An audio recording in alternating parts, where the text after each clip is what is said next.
Bonjour à tous, je suis Isabelle Baligan, en charge de la communication digitale au CHU de Bordeaux. On va vous parler e-santé sur cette présentation. Alors, connaissez-vous véritablement le CHU de Bordeaux?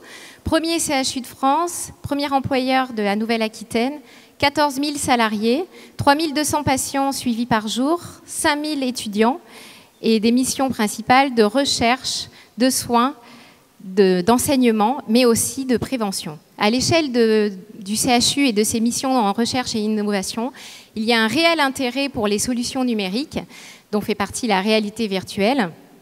Et comme le CHU est innovant et force de proposition dans les méthodes d'enseignement, la réalité virtuelle fait partie aujourd'hui en méthode complémentaire d'enseignement, mais sera sans doute incontournable demain. Donc on va voir, je laisse la parole à Jérôme qui va nous présenter ça. Bien, merci Isabelle. Bonjour à toutes et à tous. Jérôme Leleu, donc je suis le président d'Interaction Healthcare. Notre métier est simple et c'est de comprendre en fait les innovations technologiques qui nous entourent pour essayer de développer des applications numériques pour les patients et les professionnels de santé. Alors quand on parle d'innovation numérique, bien évidemment la réalité virtuelle fait partie des grandes tendances aujourd'hui dans tous les domaines d'activité, mais également dans celui de la santé.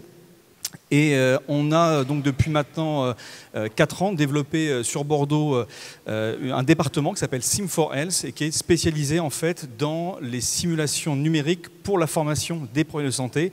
Clairement, on recrée virtuellement ce que des étudiants en médecine, des infirmiers et bien sûr des médecins en activité voient au quotidien. Donc aujourd'hui, on a formé plus de 22 000 professionnels dans le monde avec nos solutions.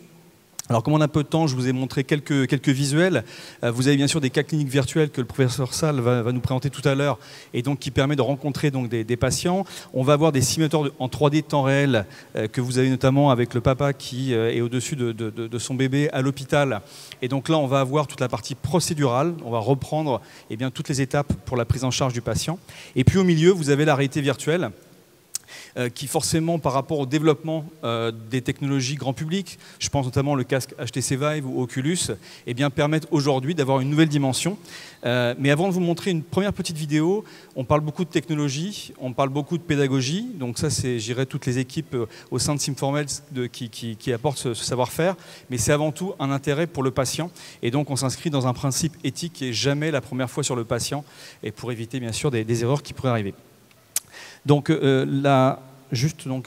première vidéo, on va vous présenter en fait un cas qui a été présenté au CES de Las Vegas. Donc on était début d'année à Las Vegas avec toute l'équipe, avec la délégation donc, de French Tech Bordeaux et puis le soutien de la région et également Bordeaux Métropole, où on a présenté donc ce premier cas. Vous avez donc la personne qui avait ce casque sur la tête et donc vous devez prendre en charge un patient qui arrive avec des douleurs thoraciques. Donc on est vraiment dans la réalité et donc ce patient, vous devez prendre en charge en mettant en place par exemple des examens, des radios comme on vient de le voir, mais également des gestes techniques et qui sont bien sûr très technique, et vous le voyez ici donc, dans le cas d'un pneumothorax où il faut faire le geste extrêmement précis. Donc c'est près de 300 démonstrations qui ont été faites au CES et on a été retenu parmi les 4 innovations e-santé par le CES cette année. Donc on est très fiers de cette récompense. Et ce qui était important, c'était de vous montrer que ces innovations au niveau numérique, on a souhaité aussi le faire avec un CHU important, d'excellence, comme l'a dit Isabelle, le CHU de Bordeaux, en créant une collection de cas cliniques. Et je laisse également la parole à Isabelle pour nous en parler un peu plus. Alors justement, on a vu que la réalité virtuelle était au service de la formation des professionnels de santé avec la vidéo que vous venez de voir.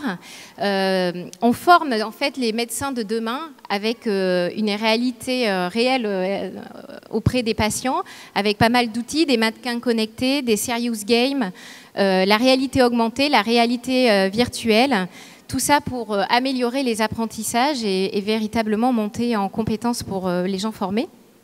Alors, on va lancer la deuxième vidéo, s'il vous plaît, où on va voir un cas clinique virtuel sur l'AVC, monté avec les équipes du professeur Dehaille.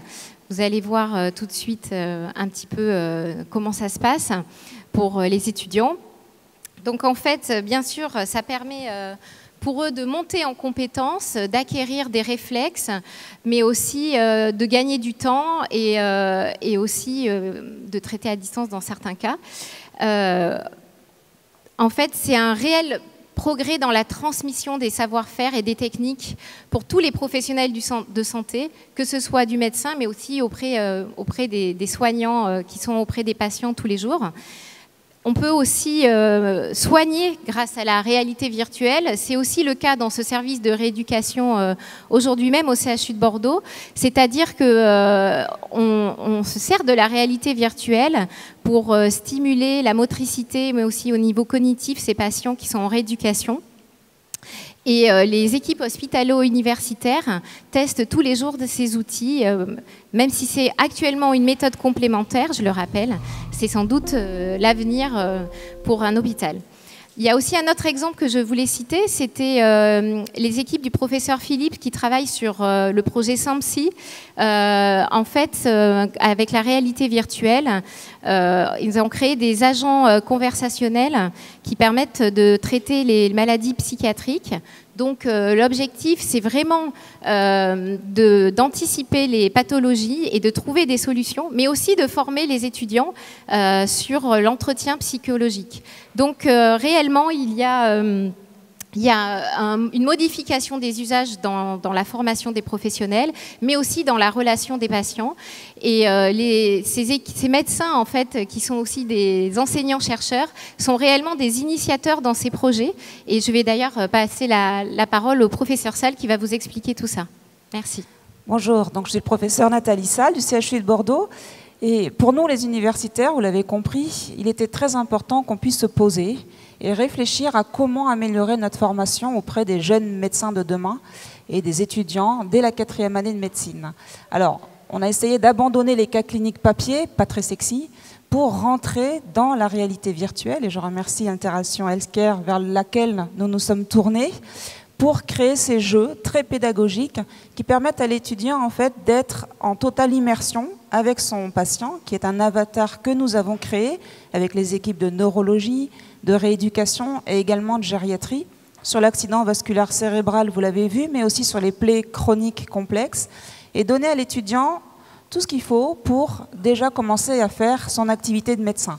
Donc c'est très pédagogique, c'est un jeu, et il n'est pas tout seul, il peut avoir des recommandations, des références, des outils qui lui permettent de progresser. Donc pour moi, c'est une réelle avancée, et je pense qu'il faut qu'on se tourne vers ce genre de formation demain. À côté de ça, je voulais aussi vous faire un petit point sur la télémédecine, que vous connaissez tous. Alors c'est pas ça, faites A. C'est pas ça non plus, un patient qui lève la main quand on lui demande s'il va bien, mais c'est plutôt ça, c'est une rencontre, des échanges entre un expert et une équipe qui là va se trouver dans une maison de retraite. Alors en Aquitaine, nous sommes pionniers dans la télémédecine en maison de retraite, nous avons équipé plus de 45 maisons de retraite, plus de 700 consultations ont été réalisées et beaucoup d'allers-retours à l'hôpital ont pu être évités. Bon, c'était le premier objectif, hein, améliorer l'accès aux soins. Et un objectif qu'on n'attendait pas du tout est arrivé au moment de notre pratique, celui de la formation. Et en fait, on s'est rendu compte que les équipes en EHPAD utilisaient la télémédecine pour régler des problèmes auprès de leurs patients, mais que la télémédecine était une solution apprenante. Ils apprenaient avec des échanges cognitifs avec les experts, mais aussi une vraie validation des acquis au fil des consultations. Et les équipes le disent aujourd'hui, elles se sentent moins isolées, elles ont augmenté en fait leurs compétences diagnostiques et thérapeutiques et en prise en charge des situations un peu complexes, et tout en restant chez elles, donc dans leur lieu de travail, auprès de leurs patients. Donc c'est très très important pour nous ça, et on essaye de le démontrer. Un dernier petit point sur la télémédecine, c'est que le patient, finalement, qui est aussi central hein, dans la téléconsultation, lui aussi apprend.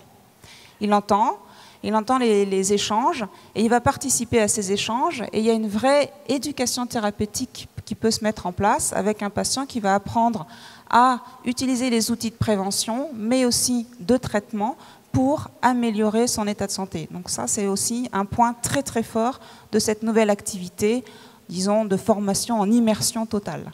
Voilà, je vous remercie pour votre attention. Merci. Merci à tous.